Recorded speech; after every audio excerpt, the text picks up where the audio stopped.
네, 안녕하세요. 안녕하세요. 네, 하행이 아빠입니다. 네, 오늘도 뉴스와 함께 아무 말 대잔치 한번 시작해 보도록 하겠습니다. 네, 어제 전달드린 소식은 이더리움 2.0이 드디어 약 52만 4천 개의 모금액을 넘어서 출시를 확정지었다는 소식을 주 뉴스로 다른 이슈까지 전달을 해드렸습니다.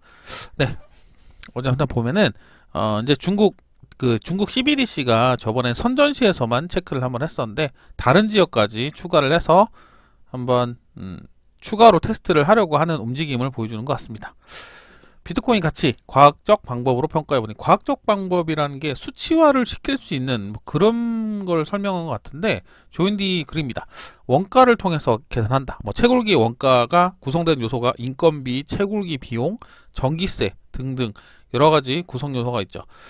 네, 그런 원가를 통해서 한번 계산을 해보는 방법이랑, 뭐 기업으로 같이 해서 상대 가치를 평가하는 법, 그리고 뭐 금과 비교하는 법, 화폐 유통량을 비교해서 평가할 때, 뭐 등등 여러 가지 모델을 통해서 분석을 해놓은 거라서 관심 있으시면 한번 읽어보시면 좋을 것 같습니다. 저도 이거는 아직 읽어보지 못했고 체크만 하려고 올려놓은 상태입니다.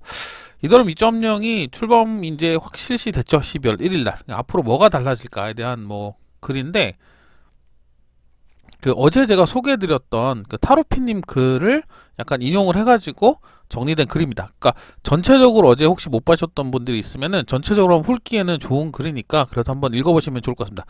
간단하게는 일단은 4단계로 출시가 된다고. 0단계, 1, 1.5, 2단계. 그래갖고 제가 매번 이제 설명을 드릴 때마다 얘기했던 게, 만약 0단계, 12월 1일 0단계가 시작이 되면은 1.5단계, 약 6개월에서 2년 정도로 추정이 되는 그 기간 동안은 이더리움 예치한 걸 뺄 수는 없다. 뭐 이런 식으로 제가 설명을 드리기도 했습니다. 그리고 투자자한테 미치는 영향은 그 이자율이 이제 더 넣으면 넣을수록 떨어진다는 점, 그리고 당장 이더리움 2.0이 된다고 해서 갑자기 막 이더리움 2.0이 돼서 우리가 바로 사용할 수 있다, 그런 건 아닌 거죠. 그러니까 계속 테스트 단계를 거치면서 진행이 돼야 되는 부분이고, 이더리움 1.0이 그대로 존재한다는 점, 1.0과 2.0이 공존하는 시대가 한 최소 2년에서 3년 정도까지는 걸릴 거라고 보는 분들이 많더라고요. 그런 점에 대해서 한번 읽어보셔도 좋을 글이라고 좀 생각합니다. 어느 정도까지 정리가 잘 되어 있어요. 그리고 이더리움 2.0을 직접 노드를 운영해서 검증자를 운영해서 하시는 분들도 있지만, 이제 자기가 좀 여건이 안 되거나 직접 하기 힘드신 분들을 위해서 스테이킹 서비스를 제공하는 업체들이 여러 곳이 있습니다.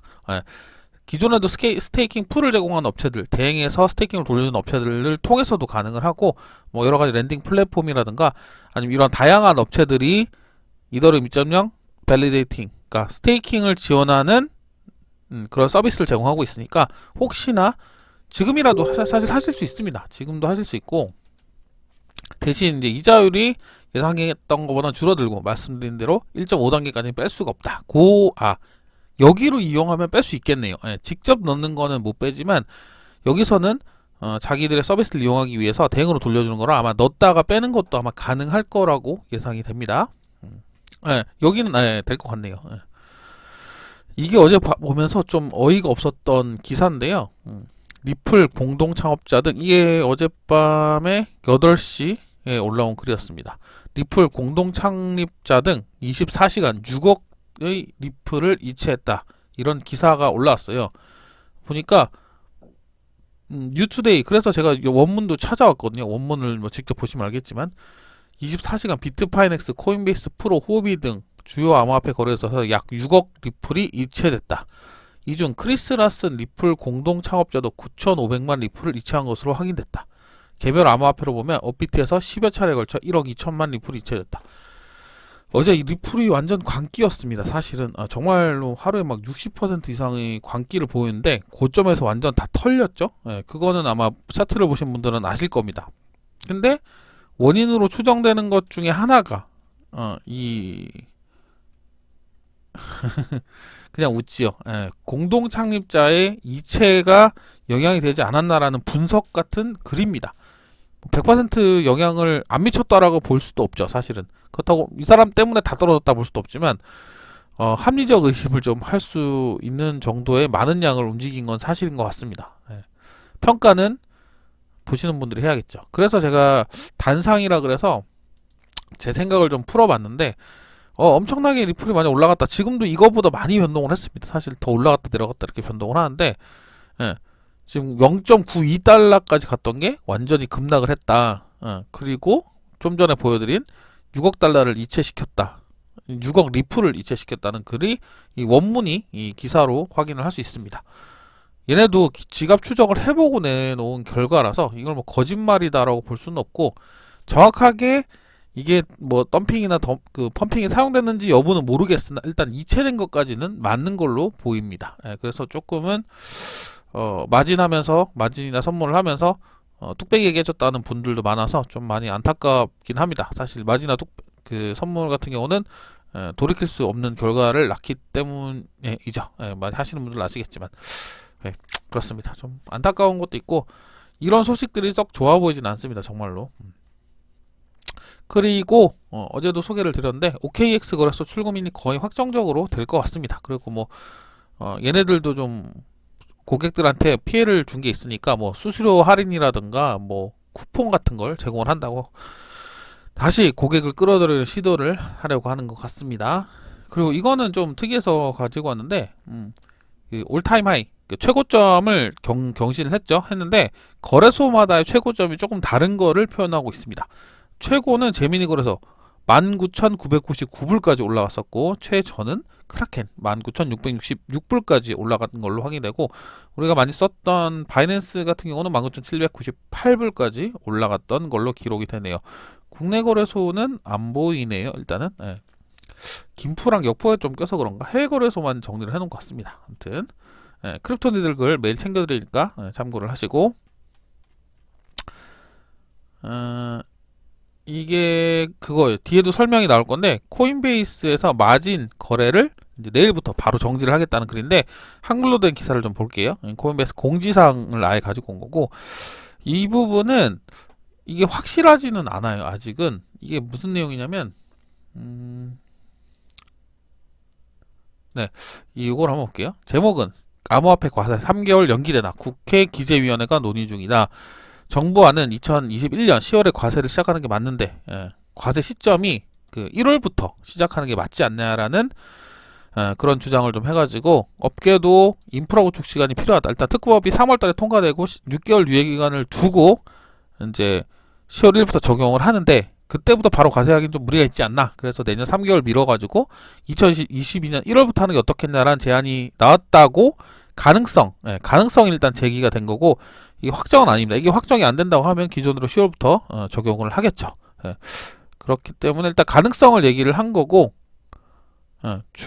거래소들 같은 경우는 블록체인 협회에서 과세 시기를 2023년으로 연기해야 된다. 뭐 이런 식으로 얘기를 했으니까 일단 현재 상황은 가능성이 제기됐다까지만 보시면 될 것 같습니다. 연기되나라고 물음표가 되어 있는 거니까 확정은 아닙니다. 일단 OKX에서 출금 계좌를 준다는 그런 소식이고 코인베이스 앱이 앱스토어 70% 차지 뭐 특별한 소식은 아닌데 그만큼 최근 관심도가 많이 올라왔다라는 걸 좀 반증을 하겠죠. 아식 채굴기가 주문 폭주한다. 공급 부족이 심화됐다. 아식 채굴기가 사실은 뭐냐면은 제가 찾아놨는데 아식 채굴기의 간단한 정의는 이렇습니다. 주문형 반도체입니다. 그러니까 채굴에 특화된 GPU 기능을 최대로 살려서 채굴에 특화된 반도체를 아식이라고 하고 그걸 탑재한 채굴기를 아식 채굴기라고 얘기합니다. 대표적인 사가 비트메인도 있고 뭐 몇 가지 마이크로 BT도 있고 이렇게 몇 가지가 있는데 국내에서도 삼성전자에서도 아식 칩을 개발해서 납품 중 이거는 뭐 채굴기에 납품한다고 해서 하는 건 아니지만 아식 칩이라는 칩을 만들어서 납품하고 있다는 소식도 제가 예전에 정리를 한번 했었습니다. GPU 방식 대비해서 채굴 전용으로 나온 거라서 좀 더 효율이 높겠죠. 그래서 대표적인 게 우리가 엔트마이너, 와치마이너하고 몇 가지 더 있습니다. 그래서 엔트마이너라고 얘기하는 거는 비트메인에서 출시하는 채굴기를 아식 채굴기를 의미를 하는 거고 와치마이너는 마이크로 BT 이 두 개랑 한 군데가 더 있던 것 같은데 거의 비트메인이 거의 1위고 2위, 3위 뭐 이런 식으로 좀 차지를 하고 있더라고요. 그래서 궁금하시면 제 블로그에 엔트마이너나 와치마이너를 찾으시면 좀 관련된 정보, 채굴기의 생산성 지수, 얼마나 채굴할 수 있는 그런 능력치 같은 거 그리고 홈페이지를 통해서 직접 보실 수도 있으니까 이런 관련 기사들도 제 글은 보통 이렇게 돼 있어요. 관련 기사들까지 붙여놓기 때문에 한번 읽어보실 때 뭐 굳이 여러 가지 안 찾으셔도 읽어보기 좀 쉽게 정리를 해놨습니다. 근데 그 아식 채굴기가 주문이 폭주한다. 왜냐? 간단히 생각해보면 그렇죠. 비트코인이 투자해서 돈이 된다는 게 지금 점점 인식이 되고 있고 기업들도 많이 사가고 있으니까 채굴기를 사야 비트코인 채굴할 거 아니에요. 그러니까 당연히 공급 부족이 심화가 되겠죠. 채굴기를 만드는 양은 한정되어 있기 때문에. 이런 식으로 뉴스를 좀 볼 수 있는 겁니다. 아식 채굴기가 뭔지 모른다. 그러면 왜 공급 부족이 심화가 되는지 이해를 못하겠죠. 좀 더 아식이 나오면 다른 얘기도 나중에 한번 해보도록 하겠습니다. 네, 코인베이스에서 아까 마진 거래 종료한다는 요 한글 기사인데 미국 상품선물거래위원회 규제에 맞춰서 11월 25일부로 모든 마진 거래를 종료한다고 코인데스크가 전했다. 이게 뭐 마진 거래가 사실 내 돈을 담보로 맡기고 몇 배로 빌려서 외상 거래를 하는 거잖아요. 그렇기 때문에 요 기사의 어디지? 조인디의 기사를 통해서 살펴보면 이렇습니다.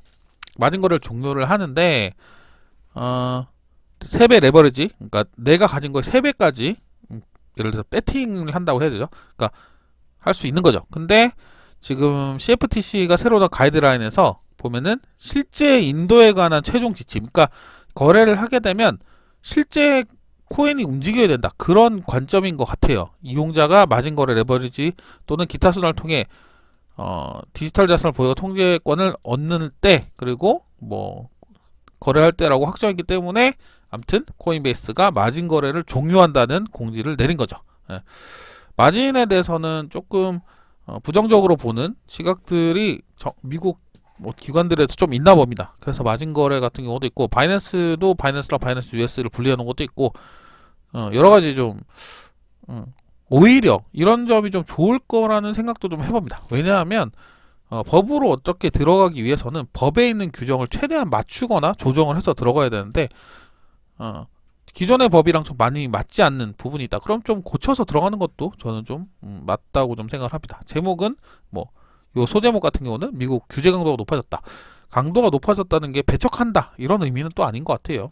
규제를 통해서 좀 집어넣겠다 이런 관점도 있는 것 같아서 그레이스케일이 1800개 74개를 샀다고 합니다. 제가 그레이스케일을 매번 올려드리지만 그레이스케일의 매일 변동량을 볼 수 있는 그런 사이트도 있으니까 제 이전 글이나 여기서 그레이스케일 한번 검색을 해보시면 금방 보실 수 있습니다. 네, 오늘은 페이코인의 도미노 피자 50% 할인 날이었습니다. 그래서 저도 점심때 하나 시켜 먹었는데 한 달에 한 번 있는 날이라 제가 꼬박꼬박 챙겨드리는데 그래도 쏠쏠합니다. 50%로 먹으면 거의 매달에 한 달에 한 번 정도는 먹고 있는 것 같네요. 며칠 전에 피클 파이낸스, 제 기억에 피클 이 사진 나왔었고, 피클 파이낸스가 해킹을 당했다는 탈취를 당했다는 소식도 들었는데 와이언 파이낸스랑 피클이 합병한다는 그런 기사입니다. 디파이에 관심 있으신 분들은 요거 좀 읽어주시면 좋을 것 같네요. 뭐 파커 기자님, 조인디에서 파커 기자님이 리플 리스펙 어제 갑자기 리플이 막 올랐던 그런 걸 가지고 얘기를 하신 내용 같습니다. 보면은 몇 가지로 찝어줄 수 있는데 뭐 펀더멘탈이라고 해서 뭐 리플랩스가 뭐 상표를 특허청에 신청했다는 내용, 그리고 이거는 저도 짚었었는데 뱅크 오브 아메리카를 리플 탑 파트너로 공식 추가한 내용, 이거는 어제 말씀드렸지만 XRP가 전송되는 건 아니라고 제가 설명을 드렸습니다. 제 설명이 틀렸다면 혹시나 좀 댓글로 좀 달아주면 좋겠고, 리플넷을 쓰는 거지 XRP를 쓰는 건 아닙니다. 일단은 리플4에서 제공하는 네트워크 그렇게 됐고, 그리고 그레이스케일이 산다, 뭐 이것도 좋은 소식일 수도 있겠죠. 그리고 바이백 했다는 뉴스, 그리고 리플 스파크 에어드랍 플레어 네트워크, 지금 오늘도 아까 공지사항이 업데이트돼서 나오긴 했는데 좀 비율이 좀 달라졌더라고요. 그건 이따가 다시 좀 볼게요.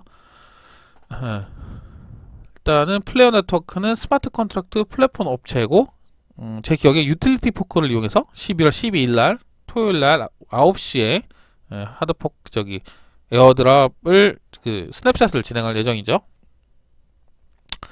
플랫 네트워크에서 스파크는 450개고 어제 어떻게 분배되는지 분배 시까지 제가 정리를 해드렸습니다. 암호화폐 미덥정보교류방에 수조님께서 정리를 좀 해주셨고, 근데 어제 제가 좀 전에 짚고 넘어갔던 부분인데 어제 밤에 이거죠. 제드 맥켈럽의 물량 매도 문제가 있죠. 제드 맥켈럽이 90억 개를 가지고 있습니다. 그래서 이거를 계속 판매를 할 가능성도 있고 2020년 들어서 하루 평균 186만 개에 달하는 리플을 처분하고 있다고 합니다. 이게 정말 큰 걸림돌이긴 합니다. 참 골 때리는 거죠. 개발자인데 리플을 계속 풀어요. 자기 수익을 위해서. 이걸 리플사를 위해서 푸는 건 아니잖아요. 간단히 생각해봐도 그렇잖아요. 그러니까 이 리플의 미래를 본다 그러면 장기적으로 더 올랐을 때 팔아야지. 지금 계속 팔아먹고 있다는 건 이 물량이 많은데 뭔가 문제가 있는 거 아닌가요, 이거는? 사는 사람들이 문제인가요? 파는 사람이 문제인가요? 전 그게 매번 궁금합니다. 리플이 뭐 좋고 나쁘고를 떠나서 이게 정말 좋다고 얘기하면 팔면 안 되는 거 아닌가요? 전 그런 질문을 좀 하고 싶습니다. 그리고 이거는 매달 체크도 하지만 매달 10억 개씩 또 풀립니다. 시장에 내다 팔죠. 그 다음에 10억 개를 내다 팔지만 안 팔리는 물량은 다시 회수를 에스크로 락을 걸어서 돌리고, 이 부분은 아마 리플 홀더들도 다 알고 계실 겁니다. 이런 부분이 좀 리스크라고 보여지는 거죠. 계속 팔아 제끼는데도 가격이 멀쩡하다. 그리고 어제 같은 경우도 갑자기 확 올랐는데 그 리플 관계자가 리플을 어마어마하게 옮겼었다. 이런 내용들이 좋아 보이진 않습니다. 아무리 생각해도 뭐 홀더들이야 1달러 1달러 이렇게 외치면 사고 있는데 뒤에서는 계속 팔아 제끼는 거니까 당연히 안 좋은 거 아닌가요? 리플이 그렇게까지 올라간다고 하면 자기들도 팔지 말아야 하는 거죠. 저는 그렇게 좀 생각을 합니다. 리플 원장이 맞는 건지 XRP가 맞는 건지 뭐 그런 부분에서 깊이 제가 기술적인 내용 모르지만 팔아 제낀다 이 부분에 있어서는 좋아 보이지 않는다는 건 정말 사실인 것 같아요. 코인베이스 마진거래 중단 아까 기사를 살펴본 거고, 과세 3개월 연기되나 물음표. 업비트에서 스파크를 주는데 스파크 비율이 원래 20%고 80%에서 나머지 24개월을 분할을 준다고 했는데 지금 15%로 줄었습니다. 그날 지급하는 건. 그러니까 플레이어 네트워크 측에서 변동을 시킨 거라 제가 추측하기로는 다른 거래소들도 영향을 받지 않을까라는 좀 생각을 하게 됩니다. 추가 공지는 아직 다른 거래소들은 없네요. 일단 업비트 같은 경우는 초기 지급 비율이 20에서 15%로 변경되었고, 여러 가지 산식을 통해 가지고 얼마 줄지도 정확하게 알 수 없다. 일단은 주는 대로 받아야 된다. 이렇게 말씀을 드렸습니다. BTCA 11월 25일 덤핑설 현실화. 이 부분을 제가 어제도 그제 설명을 드리면서 비트코인 캐시 A 그 블럭에 이상한 글들이 적혀 있다. 이렇게 제가 전달을 좀 드렸었는데요. 오늘 다시 한번 찾아봤어요. 블록이 언론이라고 된 게 이건데 이렇게만 보면 알 수 없거든요. 근데 좀 자세히 들었다 보니까 여전히도 똑같은 그 멘트가 계속 들어가고 있습니다. BIBTC는 그 직접 그 블럭을 거래하는 걸 채굴을 하는 거 같죠? 보면 이 양을 보면 이렇게 거래가 들어가 있고, 트랜잭션도 이건 트랜잭션이 포함되어 있긴 한 것 같은데 트랜잭션이 이제 생기고 있구나. 생기고 있는데 메시지를 이렇게 적어 놓은 거고, 이거 같은 경우는 트랜잭션이 거의 없는데 며칠 전까지는 하나씩 찍혔거든요. 그러니까 하나씩이 아니고 몇 개는 들어가 있는데 이런 건 블럭이 내용이 담겨 있는데 이런 메시지를 적어 놓은 것. 이틀 전 보면 없죠. 하나씩 두 개씩 돼 있는데 이런 메시지가 들어가는 거. 계속 이런 메시지를 새기고 있습니다. 뭐 이게 저 거짓말하는 게 아니라 보시면 알아요. 이렇게 11월 25일 날 덤핑할 거다. 이런 메시지가 엄청나게 많습니다. 이렇게 계속 하루에도 몇십 개씩 계속 올리고 있습니다. 어떻게 될지는 지켜봐야겠죠. 이런 것 때문에 이렇게 중국 네티즌이 의혹을 제기했다. 뭐 그런 거예요. 그러니까 좀 보긴 이상하긴 하잖아요. 그죠? 트랜잭션이 들어가 있는 블록이 맞는데 이 메시지가 이상하게 찍혀 있다. 이거는 뭐 눈으로 보이는 거니까. 와이스 레이스팅스가 비트코인 등급을 A-로 올렸다는 기사입니다. 살펴보면은 와이스 레이팅스랑 제가 매번 언급드리는 게 두 가지가 있죠. 중국의 CCID 검색해 보시면 와이스 레이팅스랑 제가 정리를 같이 해놨습니다. 거기서 보면 비트코인 등급이 A-에서 B+에서 A-로 올렸다. 아니, 전 그것도 궁금해요. 비트코인이 뭔가 달라진 게 없잖아. 기존이랑 달라진 게 없는데 왜 등급을 바꾸는 거지?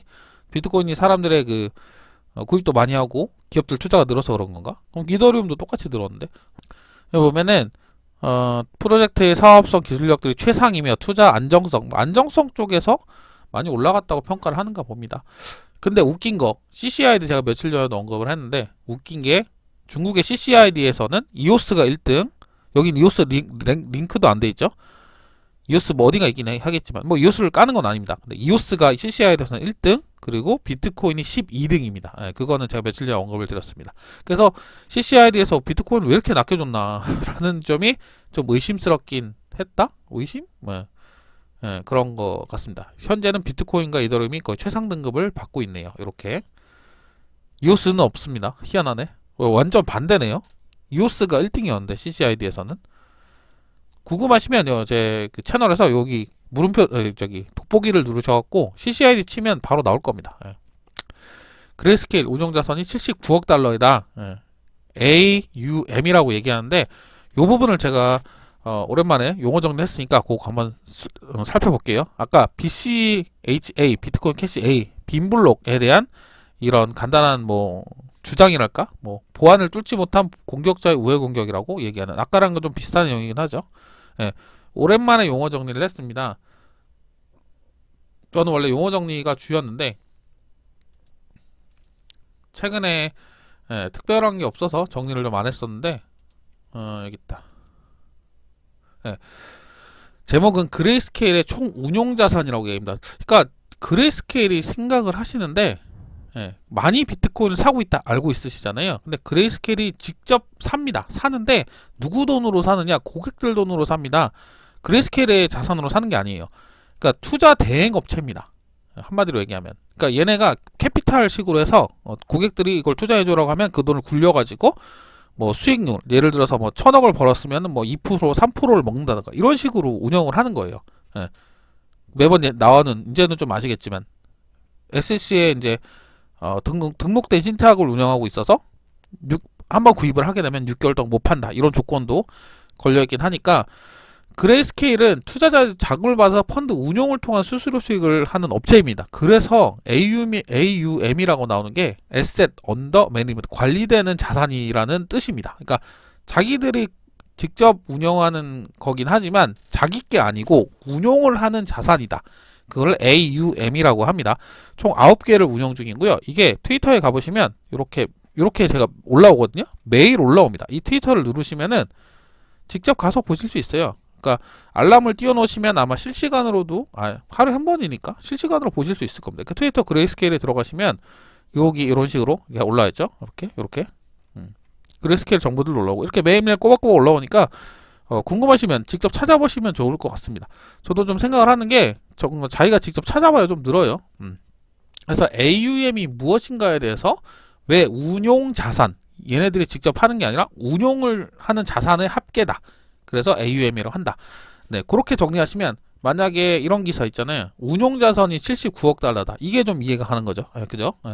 오늘 좀 내용이 길어지긴 하지만 그래도 좀 중요한 내용 같아요.